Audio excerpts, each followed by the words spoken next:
గది గదిగో అయోధ్యాపురి రఘుకుల తిలకుడు ఏలిన నగరి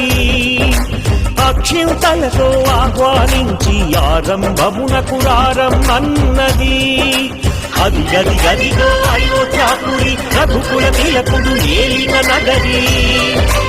అక్షింతలతో ఆహ్వానించి ఆరంభమునకు రారమ్మన్నది